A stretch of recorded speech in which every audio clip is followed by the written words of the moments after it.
2 Esdras, chapter 5.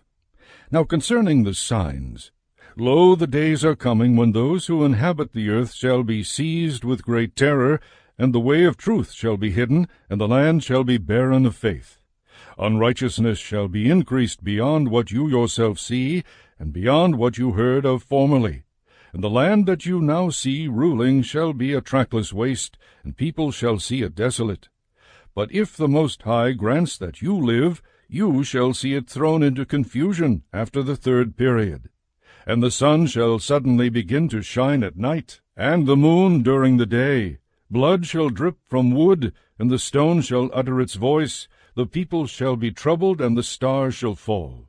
And one shall reign whom those who inhabit the earth do not expect, and the birds shall fly away together.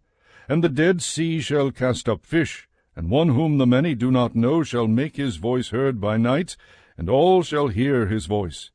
There shall be chaos also in many places. Fire shall often break out. The wild animals shall roam beyond their haunts, and menstruous women shall bring forth monsters. Salt waters shall be found in the sweet, and all friends shall conquer one another. Then shall reason hide itself, and wisdom shall withdraw into its chamber. And it shall be sought by many, but shall not be found, and unrighteousness and unrestraint shall increase on earth. One country shall ask its neighbor, Has righteousness, or anyone who does right, passed through you? And it will answer, No. At that time people shall hope, but not obtain. They shall labor, but their ways shall not prosper. These are the signs that I am permitted to tell you. And if you pray again, and weep as you do now, and fast for 7 days, you shall hear yet greater things than these. Then I woke up, and my body shuddered violently, and my soul was so troubled that it fainted. But the angel who had come and talked with me held me, and strengthened me, and set me on my feet. Now on the second night Phaltiel, a chief of the people, came to me and said, Where have you been, and why is your face sad? Or do you not know that Israel has been entrusted to you in the land of their exile? Rise therefore and eat some bread, and do not forsake us like a shepherd who leaves the flock in the power of savage wolves. Then I said to him, Go away from me, and do not come near me for 7 days. Then you may come to me. He heard what I said and left me. So I fasted 7 days, mourning and weeping, as the angel Uriel had commanded me. After 7 days the thoughts of my heart were very grievous to me again. Then my soul recovered the spirit of understanding, and I began once more to speak words in the presence of the Most High. I said, O sovereign Lord, from every forest of the earth and from all its trees you have chosen one vine, and from all the lands of the world you have chosen for yourself one region, and from all the flowers of the world you have chosen for yourself one lily, and from all the depths of the sea you have filled for yourself one river, and from all the cities that have been built you have consecrated Zion for yourself.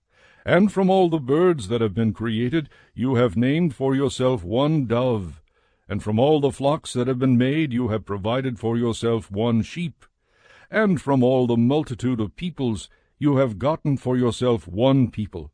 And to this people, whom you have loved, you have given the law that is approved by all. And now, O Lord, why have you handed the one over to the many, and dishonored the one root beyond the others, and scattered your only one among the many? And those who opposed your promises have trampled on those who believed your covenants. If you really hate your people, they should be punished at your own hands. When I had spoken these words, the angel who had come to me on a previous night was sent to me. He said to me, Listen to me, and I will instruct you. Pay attention to me, and I will tell you more. Then I said, Speak, my Lord. And he said to me, Are you greatly disturbed in mind over Israel, or do you love him more than his Maker does? I said, No, my Lord, but because of my grief I have spoken. For every hour I suffer agonies of heart, while I strive to understand the way of the Most High, and to search out some part of his judgment. He said to me, You cannot.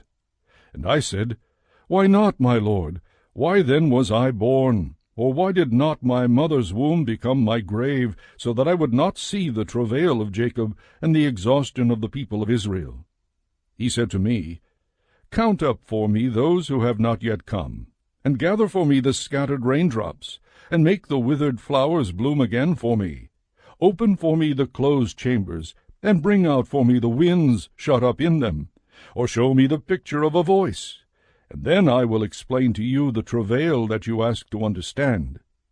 I said, O sovereign Lord, who is able to know these things except him whose dwelling is not with mortals? As for me, I am without wisdom, and how can I speak concerning the things that you have asked me? He said to me, Just as you cannot do one of the things that were mentioned, so you cannot discover my judgment, or the goal of the love that I have promised to my people. I said, Yet, O Lord, you have charge of those who are alive at the end. But what will those do who lived before me, or we ourselves, or those who come after us? He said to me, I shall liken my judgment to a circle. Just as for those who are last there is no slowness, so for those who are first there is no haste. Then I answered and said, Could you not have created at one time those who have been, and those who are, and those who will be, so that you might show your judgment the sooner? He replied to me and said, The creation cannot move faster than the Creator, nor can the world hold at one time those who have been created in it. I said, How have you said to your servant that you will certainly give life at one time to your creation? If therefore all creatures will live at one time, and the creation will sustain them, it might even now be able to support all of them present at one time. He said to me, Ask a woman's womb, and say to it, If you bear 10 children, why one after another? Request it therefore to produce 10 at one time. I said, Of course it cannot, but only each in its own time. He said to me, Even so I have given the womb of the earth to those who from time to time are sown in it. For as an infant does not bring forth, and a woman who has become old does not bring forth any longer, so I have made the same rule for the world that I created. Then I inquired and said, Since you have now given me the opportunity, let me speak before you. Is our mother, of whom you have told me, still young, or is she now approaching old age? He replied to me, Ask a woman who bears children, and she will tell you. Say to her, Why are those whom you have borne recently not like those whom you bore before, but smaller in stature? And she herself will answer you, Those born in the strength of youth are different from those born during the time of old age, when the womb is failing. Therefore you also should consider that you and your contemporaries are smaller in stature than those who were before you, and those who come after you will be smaller than you, as born of a creation that already is aging and passing the strength of youth. I said, I implore you, O Lord, if I have found favor in your sight, show me your servant, through whom you will visit your creation.